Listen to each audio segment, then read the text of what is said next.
একটা মাঝি তার নৌকায় করে মানুষকে এপার থেকে ওপারে দিয়ে আসতো। তিনি গরিব এবং অসহায় মানুষদের কাছ থেকে কোনো টাকা নিতেন না। এমনকি তিনি এতটাই সৎ ছিলেন যে কাউকে মিথ্যে বলে কখনো সে তার নৌকায় ওঠাতেন না। কিন্তু পাশেই যে কয়টা মাঝি ছিল তারা সবাই লোকদের মিথ্যে বলে তাদের নৌকায় ওঠাতো। এতে করে তার কোনো রকমে সংসার চলত।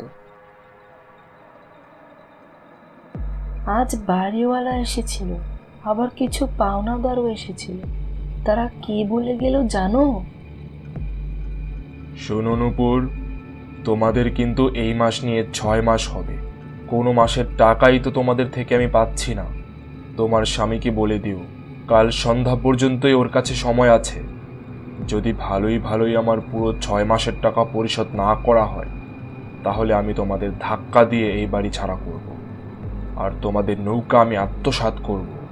আমিও আমার টাকা চাই। এই নিয়ে 3 মাস হয়ে গেল, আমি আর কোনো সময় দেব না। আমিও কাল সন্ধ্যাবেলা আসব। তারপর মাঝি সেই নৌকার ধারেই মন খারাপ করে বসে রইল। তখনই হঠাৎ এক বৃদ্ধ তাকে বলল, বাবা, আমাকে একটু নদীর ওই পারে পৌঁছে দেবে? হ্যাঁ দাদু, অবশ্যই পৌঁছে দেব, কিন্তু 200 টাকা লাগবে। হ্যাঁ বাবা, 200 টাকা। কিন্তু আমি তো শুনেছি তুমি গরিব বৃদ্ধ মানুষদের কাছ থেকে কোনো টাকা নাও না, তাহলে তুমি এখন টাকা চাচ্ছ? দাদু, আমি অনেক বড় বিপদে আছি, তাই আপনার কাছ থেকে 200 টাকা চাচ্ছি। বাবা, আমি গরিব অসহায় মানুষ, আমি এত টাকা কি করে পাবো?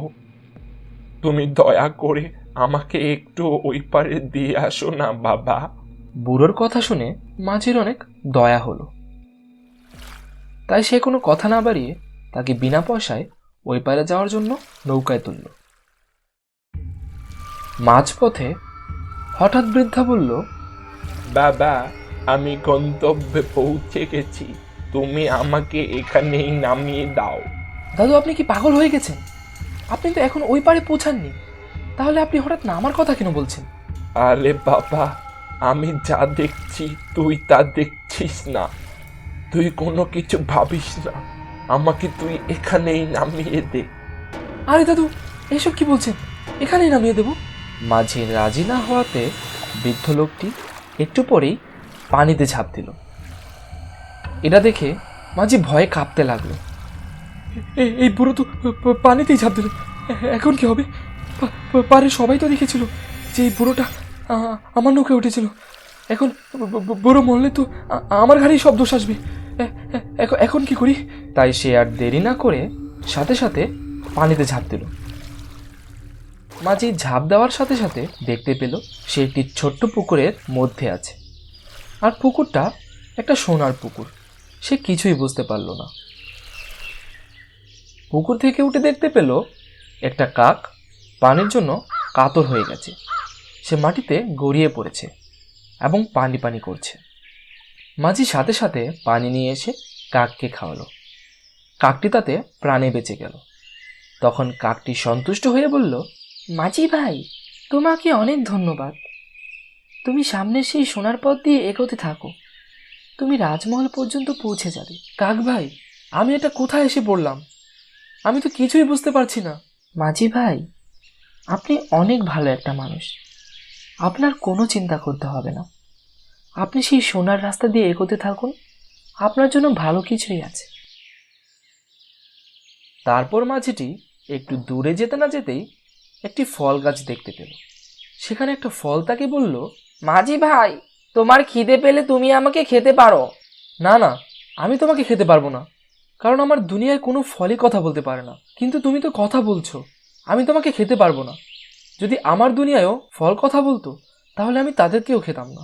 মাঝির এমন কথা শুনে ফলটি অনেক খুশি হয়ে গেল এবং ফলটি বলল, মাঝি ভাই, তুমি সোনার পথ দিয়ে এগোতে থাকো, তুমি রাজমহল পর্যন্ত পৌঁছে যাবে। তারপর কিছুক্ষণের মধ্যেই সোনার পথ দিয়ে এগোতে না এগোতেই রাজমহল পর্যন্ত পৌঁছে গেল। তখন পেছন থেকে একটা হাত তার কাঁধে রাখল। মাঝি পেছনে তাকিয়ে দেখল সেই বৃদ্ধটাই এখানে আছে। দাদু, আপনি আমাকে কোথায় নিয়ে এসেছেন? আমি তোকে অনেক দিন যাবৎ খেয়াল করছিলাম।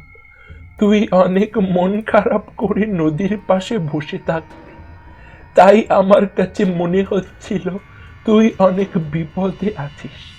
তাই আমি তোকে আমার দুনিয়ায় নিয়ে আসলাম।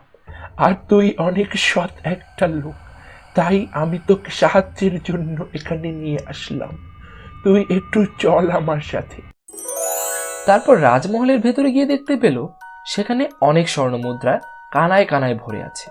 নে, এখান থেকে তুই যত চাস এই স্বর্ণ মুদ্রা নিতে পারিস, কিন্তু মনে রাখবি তুই যখন চাবি তুই তখনই আমার এই দুনিয়ায় আসতে পারবি, কিন্তু কখনো কাউকে আমার এই দুনিয়ার ব্যাপারে কিছু বলতে পারবি না, এমনকি তোর স্ত্রীকেও না।